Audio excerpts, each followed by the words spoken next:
Imagine walking into a hospital room and watching a patient look directly at his spouse of 30 years. He recognizes her hair, her eyes, her posture, but instead of warmth, he stares blankly. When you ask him what's wrong, he tells you, "Doctor, she looks exactly like my wife, but she is not my wife." For a physician, this presents an immediate paradox. The patient's visual processing is completely intact. His brain perfectly maps the structural geometry of her face, matching it flawlessly to a stored memory of her physical appearance. Yet the internal physiological reaction, that automatic spike in heart rate and emotional warmth that normally triggers when you see a loved one, is absent. He sees his wife, but he feels nothing. When the brain receives a perfect visual match, but zero autonomic response, it faces a profound contradiction. It resolves this by generating a new narrative. If the person looks like his wife, but fails to trigger the feeling of his wife, she must be a physical duplicate, an impostor placed there to deceive him. Capgras Syndrome involves a highly specific failure in a neural network, distinct from generalized psychotic breaks or visual face blindness. This graphic breaks down Capgras Syndrome into 3 variables. First, conscious visual recognition is achieved. Second, affective familiarity is missing. Third, the mismatch demands an explanation. That final stage, the impostor belief, is the brain acting as a hypothesis generator, applying logic to contradictory signals. We can trace this strange psychological presentation directly to a physical breakdown in a highly specialized neural network. Therefore, effectively diagnosing and managing Capgras means treating it as a localized disorder of emotional meaning rather than a purely psychiatric event or a simple failure of vision. To understand where this network fails, we first have to map out the baseline. What exactly does it take for the human brain to truly recognize a familiar face? This flowchart illustrates the dual stream theory of recognition. When you look at a face, the visual data leaves the occipital lobe and immediately splits into 2 separate parallel pathways. The top route is the identity stream. It routes through the fusiform and inferotemporal face areas. Its sole job is structural pattern matching, cross-referencing the physical features to tell you, "I know who this person is." Meanwhile, the bottom route is the familiarity stream.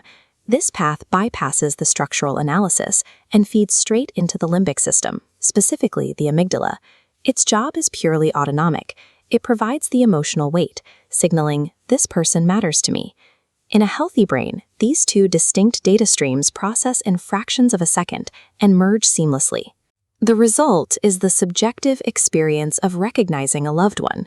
The structural data gives you their identity, while the autonomic arousal provides that internal glow of affection that confirms they are real. The critical takeaway here is that structural identity data is neurologically meaningless without its corresponding emotional tag. We know these 2 streams operate completely independently of one another because we can observe what happens when they break down in isolation. This matrix compares Capgras to another neurological condition, prosopagnosia, or face blindness. In prosopagnosia, the patient loses the identity stream. They cannot consciously name the face they are looking at.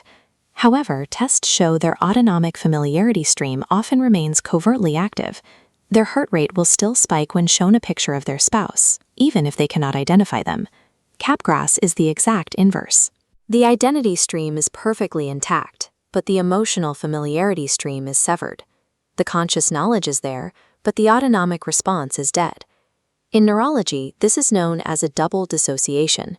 It provides concrete proof that consciously seeing a face and subconsciously feeling a face are governed by entirely separate neural hardware.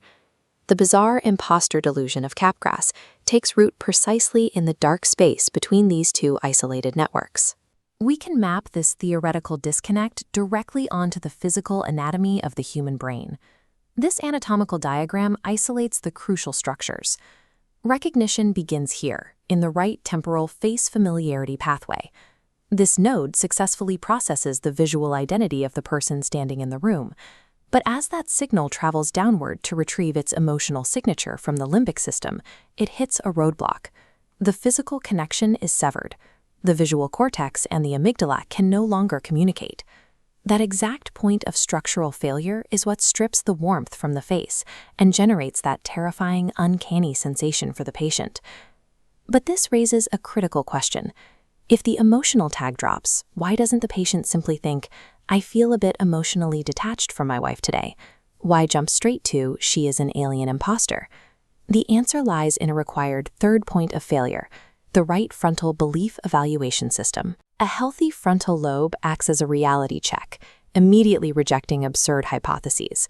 But in Capgras, this frontal evaluation node is concurrently damaged or impaired. The clinical pathology occurs when these three neurological conditions converge: intact visual recognition, a severed limbic connection, and an impaired frontal evaluation system.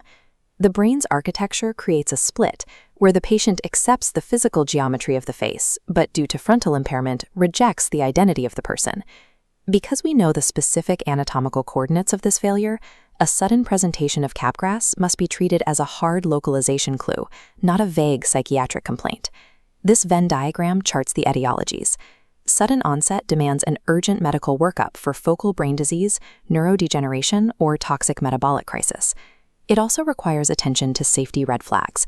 An agitated patient with weapons access poses a severe threat to the misidentified imposter. This specific anatomical theory is confirmed by a notable clinical observation, the telephone bypass. As this diagram shows, while the visual pathway to the limbic system is broken, the auditory processing pathways remain completely intact. The ears can still talk to the amygdala. This leads to a bizarre clinical reality. If the patient's spouse calls them on the phone, the patient will recognize their voice, feel deep affection, and converse completely normally. But the moment that same spouse walks into the hospital room and is processed visually, they become an imposter again. By bypassing the visual system, we confirm that the patient hasn't suffered global memory loss or total dementia. The pathology is highly isolated to that one severed connection between the visual cortex and the limbic system. For practitioners managing an agitated patient, this anatomical map translates directly into concrete bedside strategy. This three-step table allows clinicians to walk symptoms back into the network to pinpoint the break. Step 1 uses facial recognition to confirm the identity stream. Step 2 uses a voice test to observe autonomic response, confirming the limbic system can still generate affection. Once isolated, the priority is protecting the patient and family by focusing on Step 3, de-escalation. You cannot argue a patient out of the Capgras delusion. With a broken right frontal lobe evaluation system, presenting logical evidence is entirely useless. Their brain cannot process the contradiction. Instead, use the network to your advantage.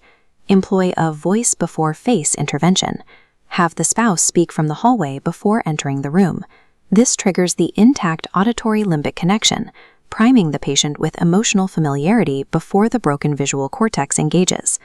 By mastering the precise neuroanatomy of Capgras syndrome, clinicians can look past the bizarre delusion.